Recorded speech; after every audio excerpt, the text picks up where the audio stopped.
Hi students, இப்போ நம்ம பார்க்கக்கூடிய ஒரு சிம்பிள் ப்ராப்ளம். எடுத்துக்காட்டு 3.1. என்ன பாருங்க, எம் நிறையுள்ள புத்தகம் ஒன்று மேசை ஒன்றின் மீது ஓய்வு நிலையில் உள்ளது. சோ இதான் வந்து மேசைக்கு மேல பாத்தீங்கன்னா ஒரு புத்தகம் ஓய்வு நிலையில இருக்கு. அதனுடைய நிறை வந்து பாத்தீங்கன்னா ஸ்மால் எம். அப்படின்னா ஸ்மால் எம்னா குறைவான மதிப்பு இருக்கக்கூடிய நிறை இருக்கக்கூடிய ஒரு பொருள். ஓகேவா? கேபிட்டல் எம்னா மிகப்பெரிய நிறைன்னு சொல்லலாம். சரி, என்ன கேக்குறாங்க பாருங்க. ஃபர்ஸ்ட், புத்தகத்தின் மீது செயல்படும் விசைகள் யாவை? இரண்டாவது, புத்தகம் செலுத்தும் விசைகள் யாவை? மூன்றாவது, புத்தகத்தின் விசைப்படத்தை வரைக. சரியா?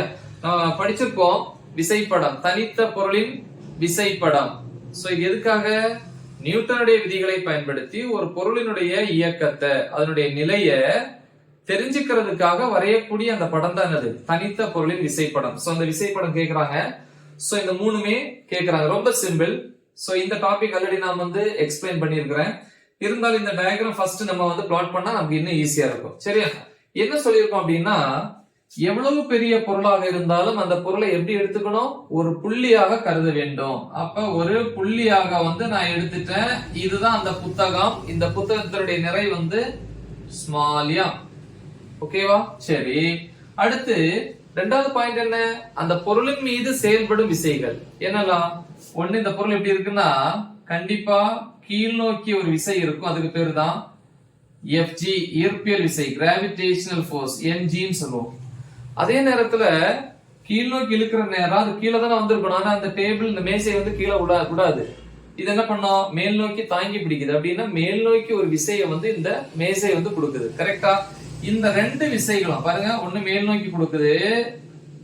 இந்த மாதிரி மேல் நோக்கி செங்குத்தாக இருக்கு பாத்தியா? அதனால இதுக்கு பேரு செங்குத்து விசைன்னு சொல்லுவாங்க, நார்மல் ஃபோர்ஸ்.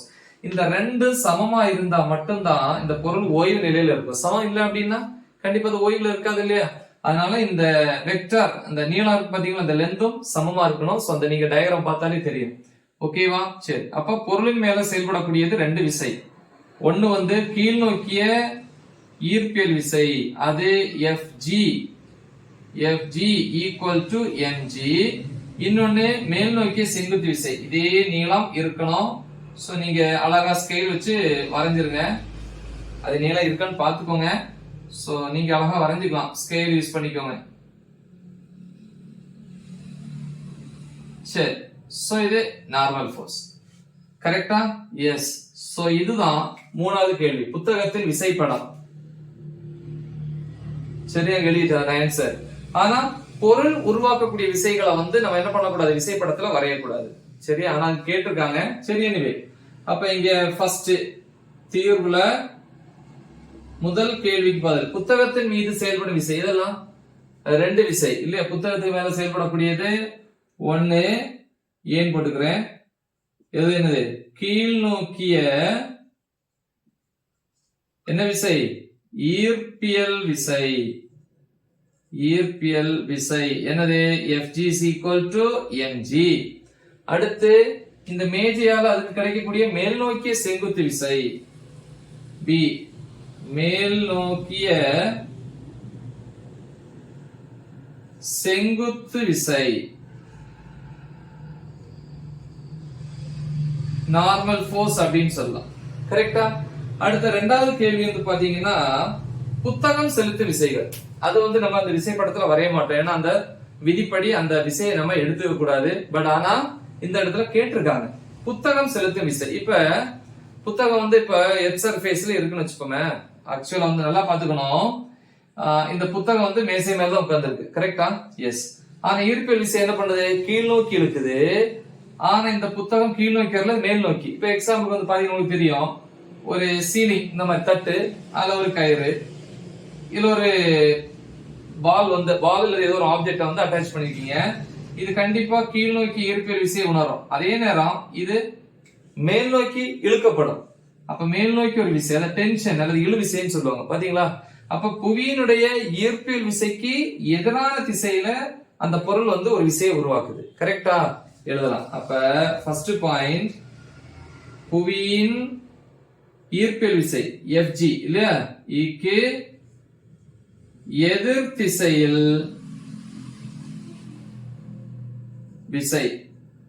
கரெக்டா? எதிர் திசையில ஒரு விசை. அப்ப இதுக்கு எதிர் திசையில ஒரு விசை உணருது. ரெண்டாவது வந்து பாத்தீங்கன்னா இந்த டேபிள் இருக்கா, டேபிள் என்ன பண்ணுது, இந்த பொருளை வந்து மேல் நோக்கி புஷ் பண்ணுது.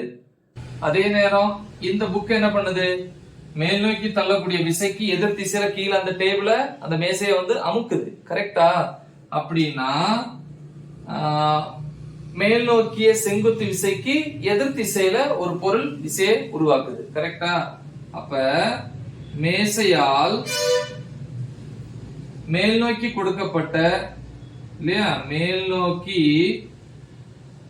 கொடுக்கப்பட்ட என்ன விசை, செங்குத்து விசை, கொடுக்கப்பட்ட செங்குத்து விசைக்கு